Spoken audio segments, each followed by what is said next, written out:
merci de me donner l'opportunité de revenir sur cette question qui défraie la chronique. Il s'agit naturellement de cette vidéo qui a circulé sur Internet et qui montre donc 2 militaires qui ont procédé à l'exécution sommaire de 2 femmes et de leurs enfants. Au terme de cette diffusion, il y a eu une accusation, un doigt accusateur qui met donc en relief l'armée camerounaise. Au nom du gouvernement, j'ai eu à intervenir. J'ai fait valoir le fait que dans cette partie de notre territoire, à savoir dans le septentrion, nos forces de défense et de sécurité ont une tenue connue, de couleur connue. En opération, nos forces de défense et de sécurité portent des casques lourds, des gilets pare-balles et des chaussures de type Rangers. Toutes choses que ne portaient pas ces 2 militaires qui ont opéré cette exécution sommaire odieuse, inacceptable et condamnée par le gouvernement de notre nation. J'ai donc eu à intervenir au nom du gouvernement pour dire que nous ne nous reconnaissions pas dans ces 2 militaires qui n'arboraient pas les tenues telles que je les avais décrites, mais que le président de la République, chef des armées, a instruit qu'une expertise soit mise en place et procéder à une enquête sans complaisance pour éventuellement établir la responsabilité des uns et des autres. Et que si d'aventure il était établi que c'était des militaires camerounais qui étaient impliqués dans cette opération, qu'une sanction exemplaire leur soit infligée par les tribunaux de compétence.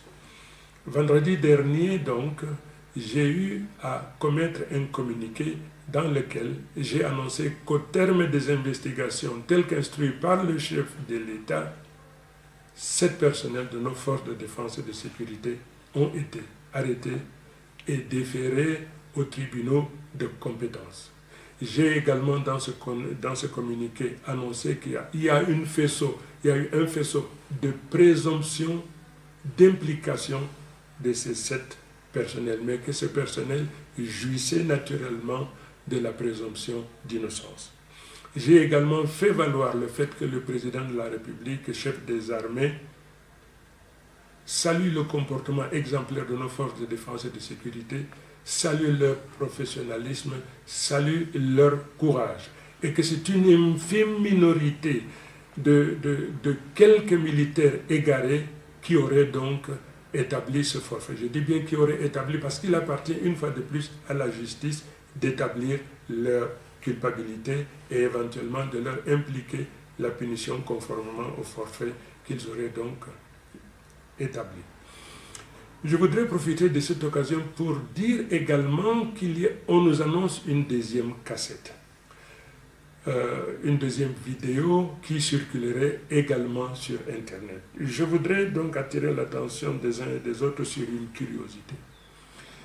Pourquoi c'est à 2 mois d'élection présidentielle que ces 2 vidéos se mettent donc à circuler? N'est-ce pas prémédité? N'est-ce pas une manière de jeter déshonneur et discrédit sur nos forces de défense et de sécurité qui, de par le monde, ont fait preuve?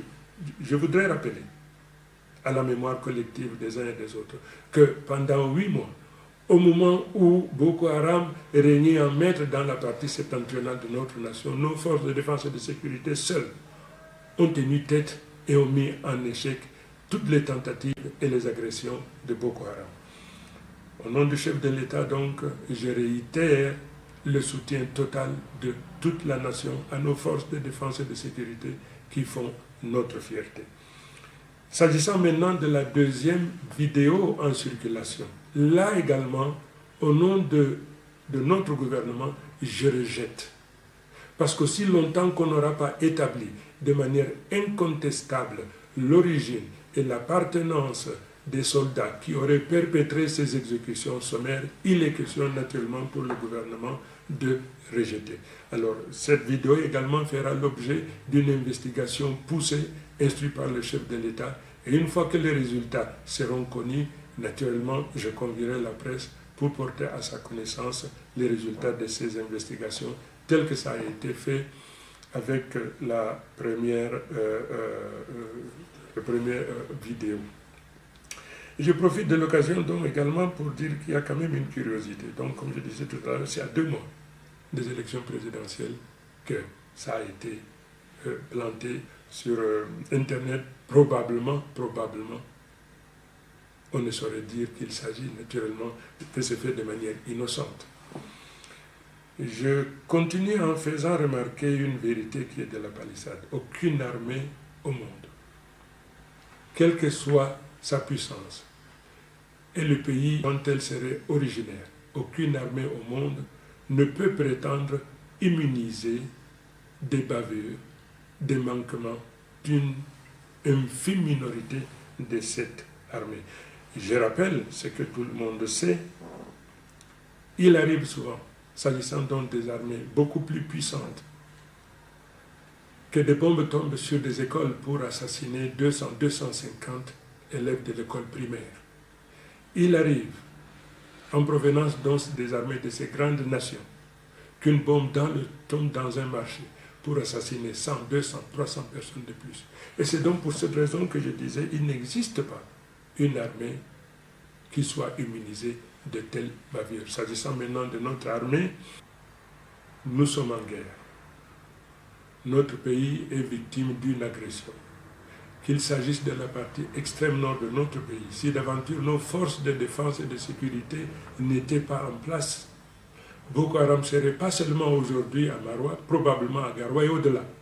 Leur objectif étant d'amputer donc une partie de notre territoire pour constituer leur califat. Si nos forces de défense et de sécurité n'étaient pas dans le nord-ouest et le sud-ouest de notre nation, les sécessionnistes auraient déjà envahi ce territoire et ma foi aujourd'hui, notre pays serait également amputé de cette partie de notre territoire. C'est donc pour cette raison, au nom du gouvernement, je rappelle donc aux uns et aux autres, nos forces de défense et de sécurité représentent notre nation. C'est chaque citoyen qui doit se reconnaître en ce que nos forces de défense et de sécurité sont en train de faire, parce que grâce à ces forces-là, grâce à nos compatriotes, l'intégrité territoriale de notre nation, sa continuité est maintenue. Je dirais simplement que c'est une partie infiniment petite, epsilon, qui malheureusement s'est trouvée impliquée, et c'est ce que nous avons appelé des brebis galeuses qui se trouvent impliquées, mais le chef de l'État a instruit pour que, quelle que soit la position de nos forces de défense et de sécurité en opération, que les droits de l'homme soient protégés et promus en permanence.